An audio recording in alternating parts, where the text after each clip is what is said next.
You can take that relationship and stick it up your ass. I don't give a fuck. So, that's how I would have been. But, I'm a different kind of person. I grew up in the 80s. In the hood. And you ladies from the hood in the 80s, you understand what I'm talking about. We've been messing with millionaires.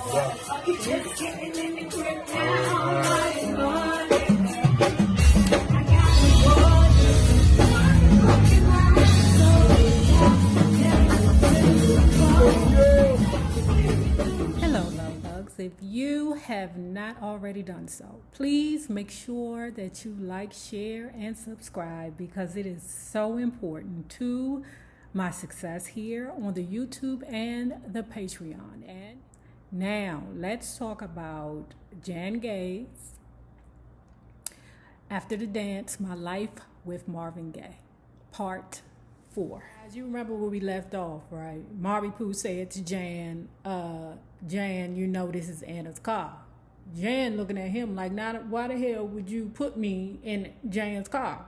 That lady could be my ass. Okay, she is strong as shit. What Marvin Pooh says is that, from time to time, Anna Gordy will let him borrow the Bentley just to remind him of how elegant and powerful she is. That's some shit that's what us women do. Sometimes to remind a motherfucker of how good they had it. And I believe that's what Anna Gaye was doing.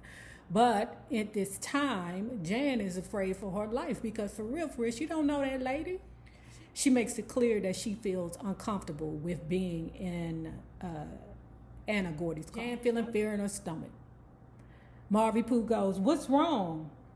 I'm not comfortable, Marvin Pooh. This ain't comfortable to me. I don't like driving around in Anna's car. Jan says, it's strange and it's creepy. What are you trying to prove? Marvin Pooh just looked at her and smiled and grinned. Sick demonic bastard, because this is when she realizing that, Marvin Pooh got some issues. Yes, he do have some concerns with authority. Yes, he do, but he like to go against the grain all the time. He always thinking some sick, twisted, crazy shit in his brain. I'm glad you realized it.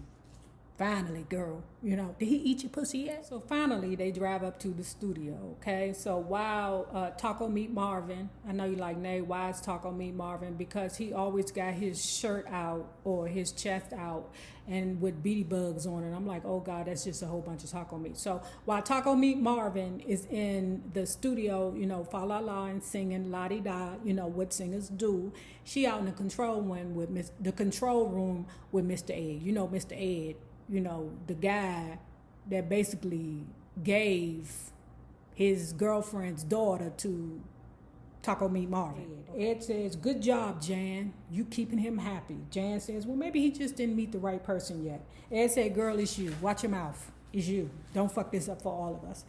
Ed says, girl, he don't need nobody else. You are the one that's keeping him satisfied. Now, at this time, Jan is recalling one of Marvin Pooh's songs, Let's Get It On. The lyrics, Just to Keep You Satisfied, was about Anna and Marvin. Now, despite the fact that Anna, Gordy Gaye, and Taco Meat Marvin Gaye are having problems, Jan is still feeling insecurity. She says, although she know that the marriage was over, no, girl, they just living separately. Okay, that's it. Like I told you, them divorced men be terrible. They be having baggage like no other. They is terrible. Do you hear me? Divorced men be worse than any scorned bitch that you have ever met in your life. Okay, that would have been better if I wouldn't have studied, but you know what I'm trying to say. But she says that he's making music, and it's powerful music. But the fact that she can tell that the music also has a sadness to it, and she feels terrible about it. And you should. That's because that nigga wasn't completely done with his marriage. Whenever you still trying to make your ex jealous, hence the reason why Marvin Pooh is driving that little girl in his old lady's car, you still got a problem. Things manifested in their relationship was this. Marvin said that Anna was a very dominant woman. Mm-hmm. So what she felt like she had to do was be extremely submissive. Now, she didn't feel good about it. You know, as a little girl, you shouldn't be going through these problems. That's how I feel. As a little girl, you should be able to pick up and go however you want to go. But I guess because it's, you know, Taco Meat Marvin, she was like, no, I got to take extra shit. But she was constantly insecure about her relationship with Marvin Pooh. You should, because that motherfucker was not divorced yet. They was just separated. So Jan felt that although Anna had money, power, and elegance, she had youth and sex. That's all, girl. That's all. Youth and sex. You know, once he get finished, you know, getting tired, and once that fucking pickle don't work no more, well, I mean, it's dead now, but you know, once that pickle stop working, you know he ain't gonna give two fucks about sex. You know that, right? So what are you gonna have after the sex is done? Okay, and shit, he 33 years old. All he got to do is just get on blood pressure pills, and that's it. That's motherfucking all. Jan felt so insecure about her positioning with Marvin Gaye that she explained the hierarchy in regards to Marvin Gaye like this. The first one was Anna. That's a huge red flag, girl. The fact that you acknowledging it, I mean, girl, goddamn it. The second one is Gordy. The third one was himself. Now, Anna, you ain't say that you was number 4. You ain't say that at all. So I'm sure that you going through issues in your mind. I'm sure. But Marvin Gaye told Jan that she represented freedom, and that's what she took solace in, knowing that she gave him that sense of youth and freedom again. Child, you can get that.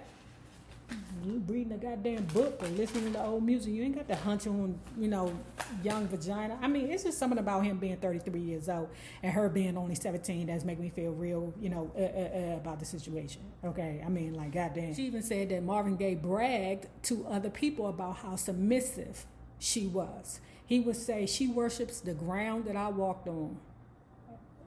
I'd be like, this motherfucker is crazy. I loved hearing that at first, until she realized that that shit was demeaning. Now, you know the other men, I got this 17-year-old, you know, following me around, you know, eating my shit, doing whatever it is that I wanted her to do, you know, rolling my weed, you know, driving around in my old lady car. She do whatever I tell her to do, you know, but she thought that stuff was cute at first. They all do it at first, until she realized that that nigga is taking advantage.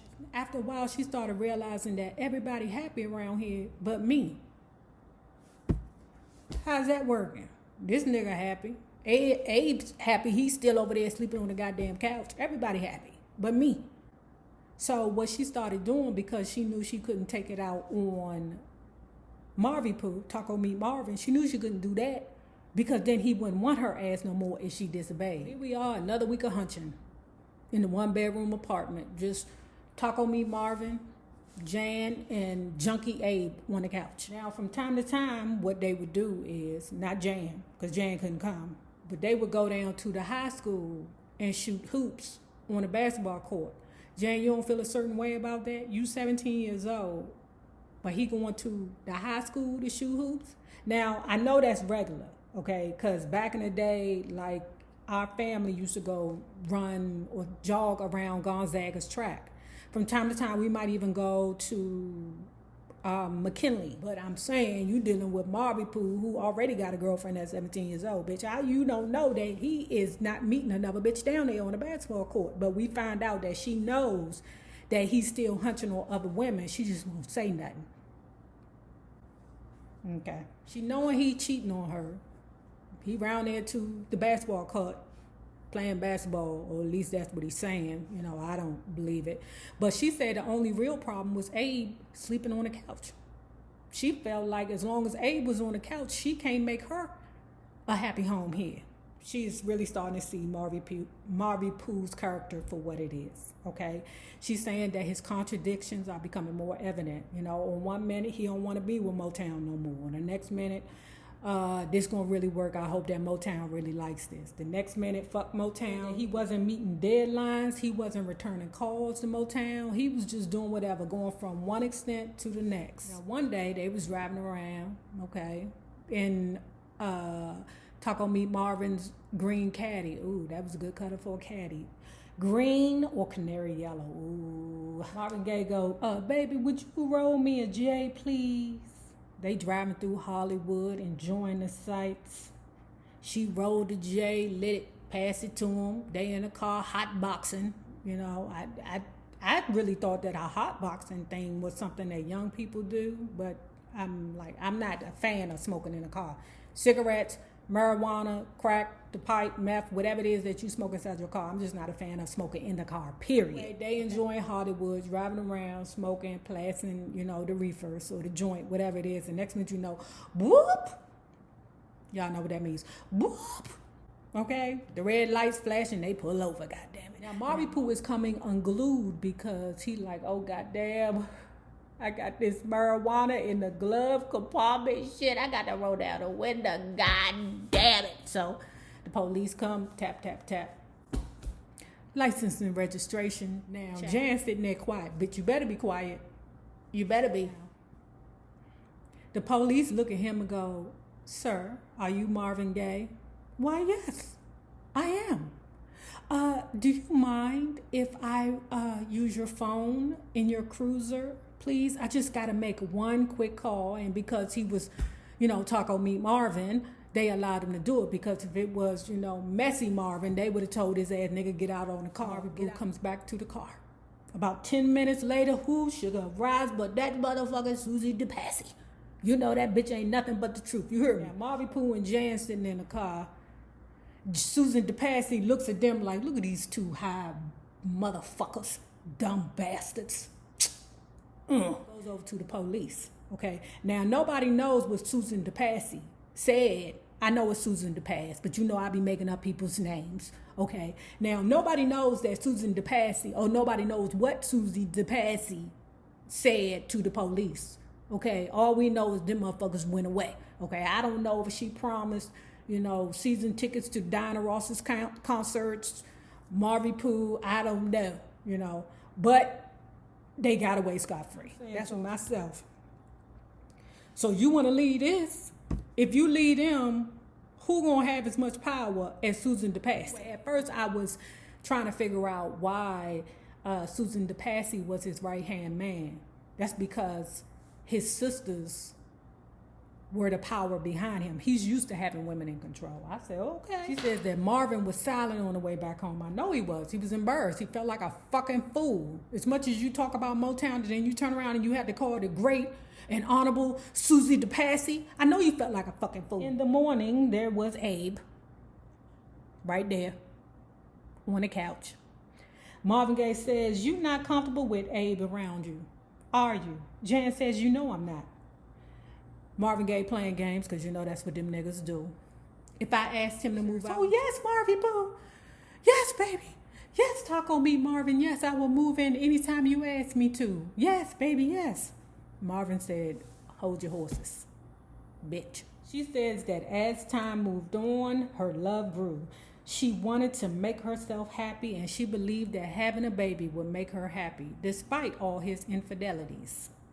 Well, when she first of all, baby, he not cheating on you. He cheating on his wife because he's still married. After a couple of months, maybe weeks, Marvin Pooh go, look, Abe, you got to find another place to shoot up. You can't use this couch no more. I want my old lady to live here. Okay, so you got to go. I don't know where you're going to shoot dope at, but it can't be here. To the next scene, Jan at her mammy house, packing her shit because she get ready to go. Barbie, her mammy say, are you sure you want to move in, Jan? Jan says, it will be fine, Mom. Barbie says, her mama says, I don't want you to get hurt. Y'all haven't even been together but a couple of months. Jan says, the marriage is over, Mom. He wrote a song for me. Barbie said, a song? There ain't no goddamn divorce. Jan said Marvin came through the door and collected his bitch and her shit. Like he heard the whole entire conversation. Bitch, Barbie Pooh, Bimbo, whatever your damn name is, bitch, you ain't part of this picture no more. Marvin Pooh was mad. What you won't do is put other thoughts in my baby head. That's what you won't do. I need her to do what I say and what I say only. Oh, child, ain't niggas like that? You can't put, that's how them ninjas be. You know, they don't want you to listen to nobody else bullshit but theirs, okay? That's why I be like, So the next morning, Jan rolled her first joint of the day and started getting ready for school, okay? Marvin Pooh looked at her and was like, no, don't go to school today. Stay home with me. Jan is looking at him like, nigga, you crazy? I like school. Can I have this one thing, this couple of hours out of the day where I'm not chasing your ass around, please? It's like, you know, although school is boring, she knew she was bright. She did have ambitions, after all. She actually wanted to end up in show business. But Marvin Pooh says to her, baby, you don't need school. I can teach you everything you need to know. Because from what I understand, Marvin Pooh was going to Cardozo. That's another uptown school, Northwest school. But he dropped out to become a doo-wop singer. Taco Meat Marvin says, I don't want to share you with those football players, baby. Oh, now you have insecurities, Marvin Pooh? Taco Meat Marvin, now you have insecurities? Okay. Are you worried now? But okay, all right. So Jan says, they bore me, Marvin Pooh. Marvin Gaye says, you say that now, but if you love me, you would drop out for me. Ciao. Whenever niggas, listen right quick. I had this dude that told me that if I didn't smoke a joint with him, then we couldn't be together. I said, nigga, we done. You can take that relationship and stick it up your ass. I don't give a fuck. So, you know, that's how I would have been. But, you know, I'm a different kind of person. You know, I grew up in the 80s. In the hood. And you ladies from the hood in the 80s, you understand what I'm talking about. We've been messing with millionaires.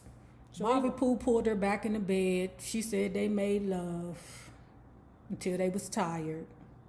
She ended up going to school 2 hours late. Marvin Pooh was front and center to pick her ass up in that white Bentley again. Taco Meat Marvin says, did you tell him you was dropping out? It don't even work like that. You don't even have to say I'm dropping out. What do you do? Go to the principal, I'm dropping out? No. That's not how it works. What is wrong with you, Marvin Pooh? But anyway, he kind of dumb and crazy. Anyway, Jan said, can I think a little bit on it? I mean, I do like school, although it's boring. I do, you know, I don't mind getting up, going every day. But how about this? Let's put that to the side. Why the fuck did you pick me up in this Anna Gordy Bentley again? Marvin Pooh says, we're going there to return the Bentley and pick up Lil Marvin. Does that bother you? Jan was like, yes, nigga. It do bother me. But, you know, she said it in her sweet, submissive way, something like, Marvin Pooh, I think that maybe we should do this another way. You know, she's scared if she say something wrong, he gonna kick her ass out. So here they are there at the house. Marvin and switch cars, okay? Jan is now sitting in the Lincoln. Now, Jan hated the situation because she felt like Marvin forced her to do it, because if it was her choice, she wouldn't have went. Because she felt like it was disrespectful. I feel like it's disrespectful too. And a lot of women be like, well, I should go. You should be able to, Who you trying to prove something to? Yourself or the lady? Because some of these women be like, I think I should go, you know, and you're not going from a good place. You're going to the woman's house to show your power. No, that's not what you do. You know, I believe that all people should raise the children together. But at the same time, what is your purpose, girlfriend? Why would you do something like that? But I digress. I ain't got no kids and I ain't trying to fight nobody. Marvin Pooh had her sitting up there in the Lincoln front seat like she on display. Okay, look at this young tender thing I got right here, and you old and shit. Now finally, the front door opens. Out comes Marvin.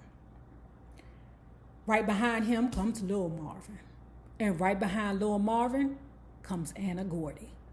Now, if you have not already done so, please remember to like, share, and subscribe, because it is so important to my success here on the YouTube. And remember this, the same people that you meet on the way up will always be the same people that you meet on the way down. Naysayers, my patron loves. Have a good one.